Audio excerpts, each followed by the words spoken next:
Today we are going to talk about energy. Energy is our new currency. So in the first act, our currency was literally currency, it was money, right? It was stability and security and safety and all the things that money could buy. But in this second act, that currency is now something new, and that currency is energy. Now it's about fulfillment. And fulfillment comes from how we use our energy to really light ourselves up and to live the best life. There are things in the plus column, right? Things that promote our energy, and there are things in the negative column, things that drain our energy. And so we're going to be working on these two columns and seeing, what can we do to fill our battery back up? So we have our little battery here. What are we using to fill this battery up? And what are the things over here? What are the things that drain our energy and kind of pull things out of it? And the funny thing is, the things on this side of the equation and the things on this side of the equation can really be the same thing. So let's take a look at how this goes together. Energy drains. What are some of the number one things that drain your energy? Or some of the number one things that promote your energy? And the first thing I want to look at is over here, a good friend, food. So when people say what gives you energy, they might say, oh, eating healthy, great. Eating healthy food really gives me energy, and that's what I want. Have you ever gone to work and had a nice big lunch, and at 3 o'clock you needed to go take a nap? Have you ever noticed, like for me, if I eat a bagel, say at 10 o'clock I decide, oh, I'm going to have a bagel. I am done. I am dead. I am on the couch ready to take a nap at 10 o'clock in the morning because I ate food that was actually on this side of the equation. So a lot of people think of food as energizing. It is not energizing. Your body has to process that food. And the heavier the food, the denser the food, the more this drains your energy. And so as we look into our second act, we need to start paying attention to what foods we're eating. And the time when I had the most energy, when I was off the chart energy in relation to food, was when I did a cleanse. And oh my God, I had so much energy. I was driving people nuts. It was awesome. But food, when you want it on this side of the equation, needs to be the simplest way possible. And that's if you're doing juicing, if you're blending smoothies, if you're eating salads and veggies without all that processed food. When you have a diet that's just on this side of the equation, it's just the energy promoting foods. So that means no dairy, no grain, no grains, really, no carbs, no animal products of any kind. When you're sticking to just fruits and veggies, oh my God. So I'm going to give you a little challenge if you want to try that out, because it is an amazing energy cleanse. I'll put some notes in the show notes to this so you can find some suggestions on this. So food can be on either side of the equation. And it's up to you if it's going to be the currency that drains you or the currency that energizes you. Let's look at the next thing, and that is peoples. Gotta love our peoples, right? Well, you've been around people that are energy vampires, right? You've been around those people that just drain you. You're exhausted. You dread those conversations with that person because you just know afterwards you're like, oh, I need a shower. That was just so toxic, that whole conversation. Is what people can do for you over here. But have you also been around those people who have the energy, maybe somebody who just finished a cleanse who's like, well, I got so much energy. They light you up and they give you energy. And those are the people that you want to be around. There's people that are the proximity people, we call them. They're the people you're around because of maybe your job, or there are people in your family. And those people, while you can't do anything about it, they're going to be around you.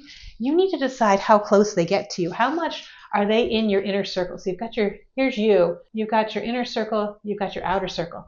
This outer circle, or even beyond it, the energy vampires, they belong out here. They do not belong here in your inner circle. So even if those energy vampires are family, we need to start to look at ways that we can start to push them out. This is our second act. This is about us, and this is about protecting our energy so that we can do the amazing things we want to do. And letting those people be who are in your inner circle, they have to be these energizing people. You might find those people in the gym. You might not even have to have a conversation with them. I remember there was this one woman who walked past me in the gym. I was on my treadmill doing my thing. I looked over and I'm like, oh my God, she was an older woman who was in amazing shape. And just looking at her inspired me. So sometimes the people you don't even have to have conversations with, you just have to see them and be in their orbit, and all of a sudden you get energy. And this also goes for the people that you watch on TV. And this goes back, we talk a lot in my coaching, I talk a lot about inputs. Like what comes into your world? And is those inputs draining or energizing? So the people, like if you ever watch those reality TV shows about people in really toxic situations, and this is entertainment, no. Those are not inputs we want in our world. We need to let those inputs go. If you watch the news, the majority of the news is about people being less than, people being, pursuing the almighty dollar, people being negative, people destroying the lives of other people, war, just like the politics, all of that is these negative people. And you don't need to let that into your life because, again, it's draining your bucket. And we don't want that. We got to preserve this. This is the holy grail in our second act. We want our energy to be uplifted. So we got to look at those people. We got to look at those inputs. Another part of inputs is your environment. But your environment is also another part of inputs. What is around you? The toxicity of your environment can definitely drain your bucket or energize your bucket. If you walk into a room and you're just like, I don't want to look at that pile in the corner, so I'm just going to look over here. That is a drain, and it's a daily drain. If you go into your house, I do this thing with my family.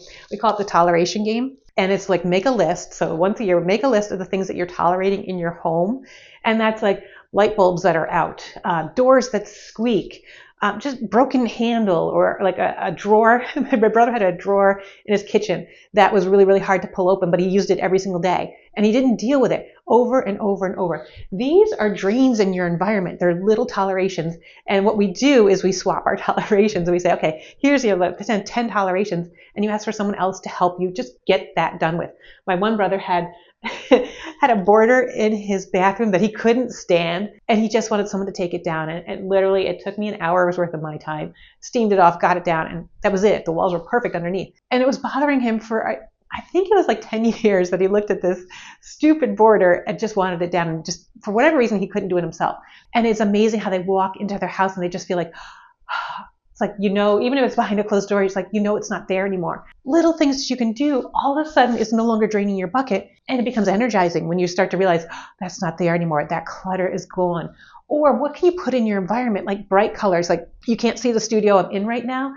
I changed the colors and now it's this orange, yellow, turquoise. The energy in here is so amazing. And that's why I record videos in here, because I'm like, you can't see it, but I'm looking at all these bright colors that make me happy. And it's energizing, and that helps me make a better video for you. And the last one that we'll go through in this video, there's more that we can certainly do, but the last one, I just want to go through your mindset. And I'm hoping for an aha moment here for you. So a lot of people rely on these things to give them energy. And they say, okay, I don't have a lot of energy today because all these people were draining my energy. And I want to give you a mindset shift about how you think about energy.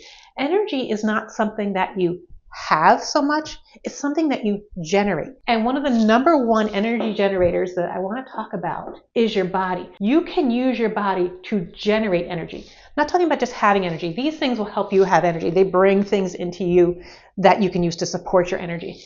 But your body is how you generate energy. It's how you create energy out of nothing. When you feel like you're being drained, or when you want to kind of test this out for yourself.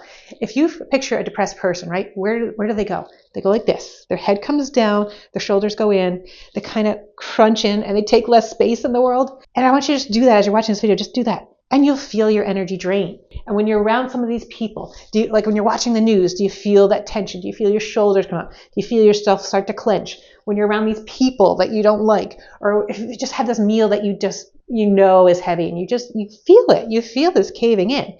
And then the other thing you could do is pull your shoulders back and do the Wonder Woman pose, like, hoo-hoo.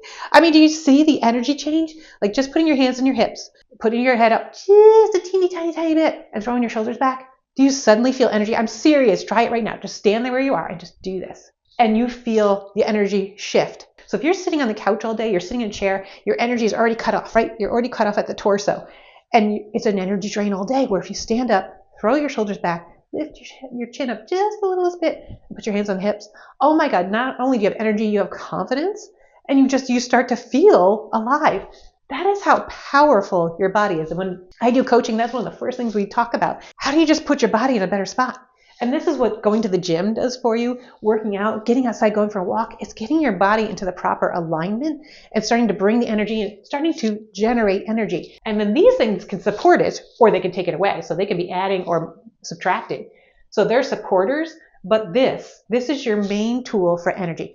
So if I haven't already introduced myself, I'm Julianne Price, and I am on a mission to help women understand that success in this second act is something that we are we're responsible for. And we get it by redefining what success looks like. And we change things by changing our energy, by rippling up, by becoming a high vibing woman. And that is my mission, to raise your vibration so that we can raise the vibration of the entire planet. Let's talk about what we can do. So we've got this understanding, right? So I want you to do your own chart. Create a journal, create an entry of the positives and the negatives, and think about these things, the food, and be really, really start to get that awareness when you eat a meal. And 20 minutes later, you feeling like, ah.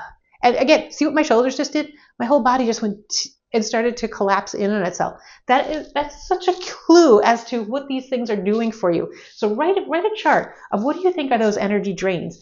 In my coaching, and if you want this, there's a free, I'll put it in the show notes. You can do an energy audit.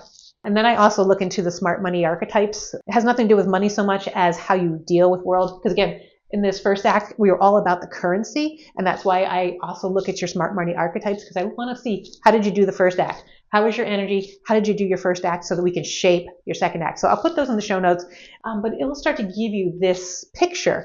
And I want you to pay attention to what are these things in your environment that are draining you, and how can you get around different environments that will start to be positive. As women, we all keep so much tension in our shoulders. Why? Because our body is telling us these are things that are draining us, and I need to protect, and I need to pull in, I need to contract. Versus when your body feels safe and it's like, ooh, I can expand, I can generate energy, I feel good. Such a huge clue. That is your assignment. Make a journal entry, positives, negatives, what's draining your energy, what's giving up your energy, and use that mindset, use your body to change your world. I hope you're up to the challenge. Let's see what you can reveal, because your second act is all about energy. It's all about your currency.